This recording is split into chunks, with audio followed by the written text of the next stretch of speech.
Hey guys, MINXYMOOFUL. I'm back with another makeup tutorial based on comic books. This one's Venom. So the first step is what we're always going to do. Moisturise any areas you're going to paint. This is very important for looking after your skin. Second step is going to pop on a black wig cap. This is just to make it look like you don't have hair. If you don't have this, you can use the end tights or anything you can get hold of, really, or a hat. Now we're going to start outlining the pattern we're going to do. I'm going to reference pictures you can see from my darting eyes. But you can just freehand it if you know the design really well. You know what you want in your head. I'm just doing this with Tenebrous white and an artist brush. You really don't have to be perfect about this. I had to redo this so many times. As you can see in the video, so it's really handy to have some bigger wipes for cleaning up all the mistakes you're gonna make.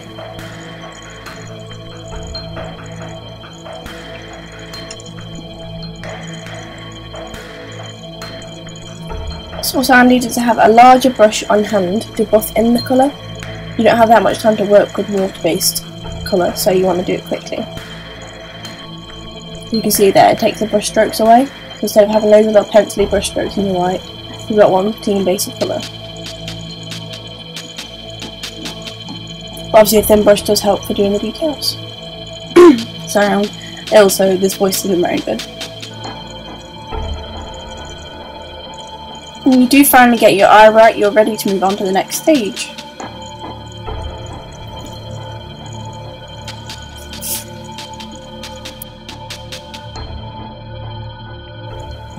Alright, so here I'm just outlining the teeth and the lower part of the mouth. I'm using reference pictures once again to get the right shape, and the best tip I can give you to get the right shape is to push your head back so you get a flat canvas rather than a bumpy chin. You're going to have everything just pointing inwards whether you like it or not. As you can see with the front ones where I didn't do that, they do kind of all curve to the same place.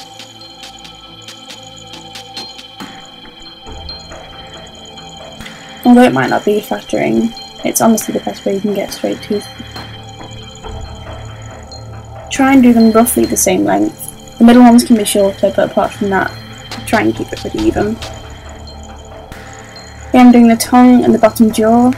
I've added a few highlights in with the tongue, but honestly, it's up to you whether you want to do it now or later. I just think it's easier to do it now. And the bottom teeth, I'm not going all the way up.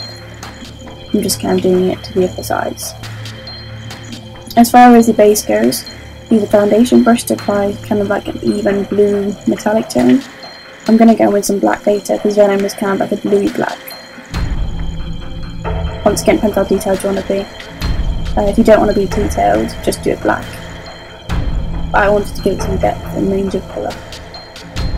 For the more detailed parts of the actual design, going with a smaller brush, I just find this helps keep the lines nice and clean, because once you've got that white base on, you don't want to disturb it.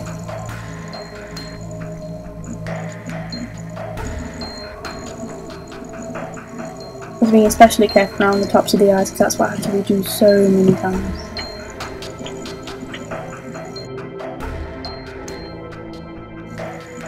Using Tenebrous pink and a mix of peach and white, and then the tongue colour that I'm going to use for gums, and just basically an all-round inside mouth colour. I added highlights on this step, but this is once again something you can do now or later. It doesn't really affect you too much. One thing I do want to note is, when I'm doing the gums, I go all around the tooth. I later on realised I was just going to cover that in black, so you only really want to go halfway down, like I did in the bottom set of teeth, which you'll see in a minute. Where the actual gum is, you want to be quite delicate with the line, but as far down as the black's going to go, you can be a bit rougher because you're just going to paint it with that black anyway.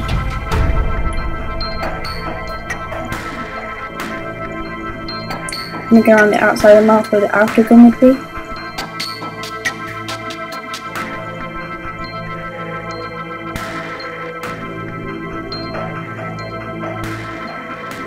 I've super sped this bit up, but this is where I'm going with black paint. This is the bit you want to keep your knives nice and clean, so get a nice angled brush. To make the tongue fade into the back of the neck, I did something called cross hatching, which is where you just kind of draw loads of lines sporadically in different directions. This should give the illusion that's fading into the back of someone's throat. So you can see there the half of the pink I drew is completely pointless. so that's a step you perhaps want to skip if you've got any sense. Then I went around the edge of the mouth, the edge of the tongue, edge of the eyes, just to blend it all together seamlessly. Okay, this is the part of the video where I added highlights to the tongue and lowlights to the tongue using red and black mixed together. I'd already added highlights previously. This is the low light part. I added varicose veins with a really kind of purple black. You don't have to do this, once again this is a detailed thing. Simplify, you could just do the pink. But I think this does add a lot of depth. Now I'm just fixing any mistakes I made in the eyes. And then I'm going to go over and do some highlights on the face. So he's got quite a wrinkled, angry forehead and a very ruffled brow.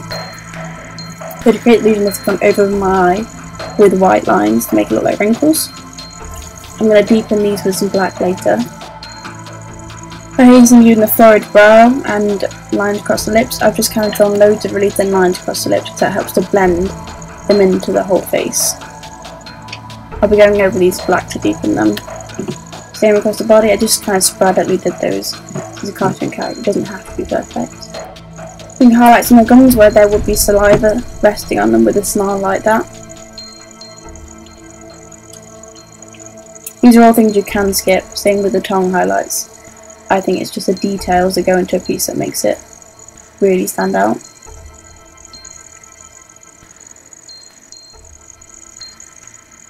Here you can see me going with the black to darken the shadows like his daddy would. I think this really would make a world of difference. Using a black eyeshadow, I'm darkening the bottom of the eye. This is to add depth and realism. As you can see, I accidentally lift some of the white paint up, so I just go over that with more white face paint. It isn't ideal, but it's a fixable problem. Beating up any lines you blurred doing this, and you're pretty much done. Thank you for watching, and I hope you had a really good time and this taught you some tips or tricks to help you recreate this look. If you do create it, make sure you let me know on my Instagram or any other links I post. Thank you for watching. Don't forget to like and subscribe for more. I'll try and post more videos of cool looks, you just let me know what you want to see. Thank you for watching and have a nice day.